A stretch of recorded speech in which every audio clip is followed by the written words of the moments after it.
weekly news. The workshop's been busy. On Monday, Roger had his P1800 booked in for a rebuilt engine. So I'll cut now to a video of us finding out what went wrong with his engine. But as you can see, here it is, ready to go to Scholar Engineering for the machine work before coming back to me for building. Roger set off to bring us his P1800 for a new engine build, and sadly only got as far as North London before it made a dreadful noise. With the assistance of a few policemen, he moved it around a very large roundabout into the service area, got it running again, but the temperature immediately went hot. Kind of nicely timed. He's coming here for an engine build anyway. It would have been nicer if it hadn't let go for him, but it makes it more interesting for us. Now, instinctively, one would say timing gears, because it made a nasty noise as it decided to let go. But timing gears doesn't make sense with the temperature, unless that temperature rise was just soon after shutdown, which of course is what all this series of engines do. When you shut the engine off, the temperature rises because you've no longer got coolant flow to the radiator, so it goes hot. You fire it up next. It takes maybe a minute, maybe 2 minutes to come back down again as the coolant starts circulating. So we're almost ready to take the engine out and strip it down, and then we'll find out what has actually happened. So we shall see in the next few hours, and I'll let you know. So the engine's out of Roger's car. All the ancillaries are stripped off. Let's see if we can't find the reason for it actually failing. Okay, so the first thing is, well, look at that. It doesn't look as though the engine's overheated. Those bearings are running cleanly. So we're kind of back to wondering about this timing gear. Okay, so it is a fiber timing gear. Doesn't look particularly, look at that. There you go. There you go. So the two ways a fiber timing gear fails, one is a tooth or teeth getting chipped off, and the other one is it's simply parts company with its center boss.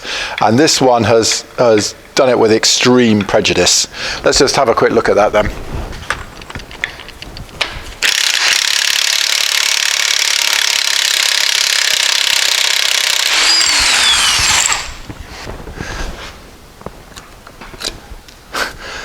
There's its boss, and there is the failed timing gear. Well, there you go. Really, the pictures speak for themselves, don't they? We'll get on and strip this down and rebuild it in a sort of fast road spec. Nothing too hairy, just gently breathed upon, so it's going to be a bit quicker than it was when it first came out of the factory. And that's what we'll do to this engine. So that's been our week in the workshop, fetching Roger's P18, removing the engine and stripping it down. And now we're off to the machinists. And that gave us also the chance of doing a video on a simple task, which is removing the bonnet on a P18. It is a simple task, but it's difficult to achieve without chipping the paint off it.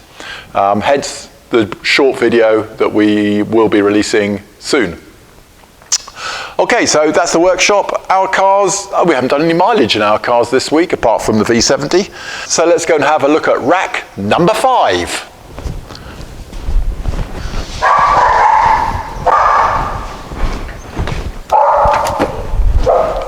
Come on there.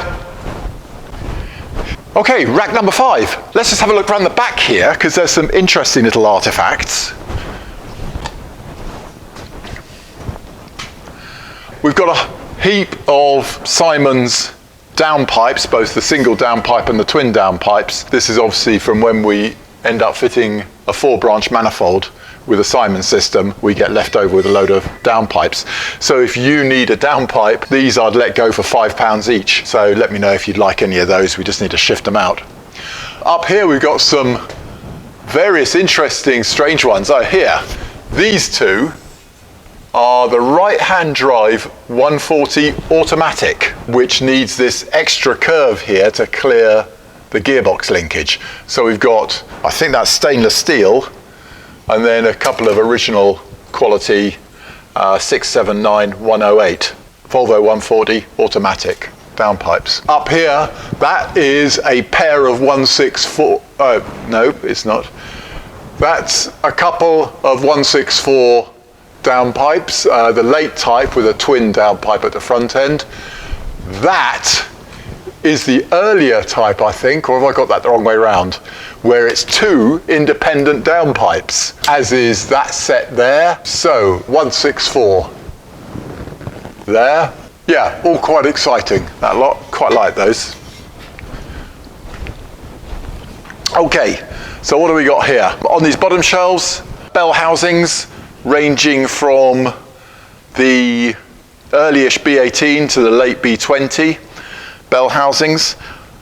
The whole of this bottom rack here is gearboxes. So we have a load of J-type overdrives by themselves. Sadly, no J-type box M41.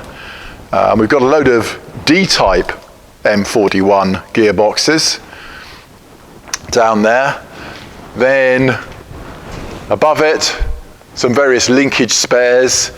Not that is a brand new cluster, but I'm not sure what from. I think it could be possibly an M46 or something like that. I'd have to look up the part numbers. But we've got a few brand new items here. And then above that is our steering boxes and idlers up there. That's a stock that's sadly dwindling now. Moving on, okay, more gearboxes. My one remaining BW35 automatic gearbox down there. Up here, that's some M400 parts, and that's a stripped down M400 sitting in there. A few remaining remote gear shift tops in that area. And then above that we get back to steering again. So a power steering arrangement from the 164, some steering columns there, steering wheels up the top there, and you can't quite see them, but those are Amazon interior door tops, that bit of nice metal trim that finishes off the door card in the inside of the Amazon doors. Then down here we have front hubs from the Amazon and 140 plus handbrake arrangements. These are calipers for rebuild should we ever need to do so, ranging from some early Amazon 3 pots to the usual Amazon 3 pots, and then a small number of ATE 4 pots, a load of Girling 4 pots and 2 pots. Up here is a rack of suspension trailing arms and panhard rods, and then above that finally is a few dashboards remaining. 140 on my left, Amazon on my right. So into the shop now, and here's our gearbox stash here, and look what we've got. Here is 380-571. And what, you ask, is 380-571? There. It is an M41 brand new output shaft for the J-type overdrive. That means that we have the ability to make another J-type combination out of an M40 gearbox. So that, oh, what do I want for that? So for that, I'll be asking £250, but the exciting thing is the alternative, either you can make yourself an M41 J-type out of this, or you can get us to make an M41 J-type combination. So that's really exciting little bit of kit there. 380-571. And then in the same area,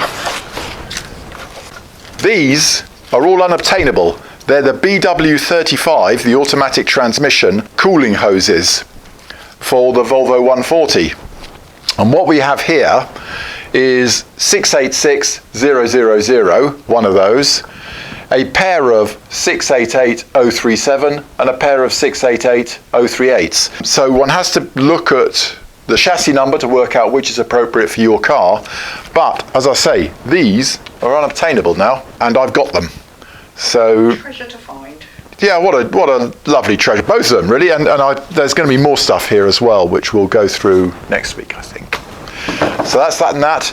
And whilst we're here, these are our rebushed gearbox tops for the M40 or indeed the M41. And if you've got a gear stick that wanders around when it's in gear by more than 2 centimeters, then this is what you want, because these slots here wear very heavily, and that's why we need to get them rebushed properly out of brass. So we have those exchange items, and there's a video on Patreon all about these. That's it. And thank you to our Patreon patrons. We're now up to 24 subscribers, which means we're now almost at the ability to buy a new LED flat square lighting to improve our videos underneath the car. So, you know, this really is beginning to look like it's working. Thank you so much to those people who have supported us by joining our Patreon portal. We're really grateful, and we hope that you'll start to see the benefits in our videos. All right then, see you next week. Thank you.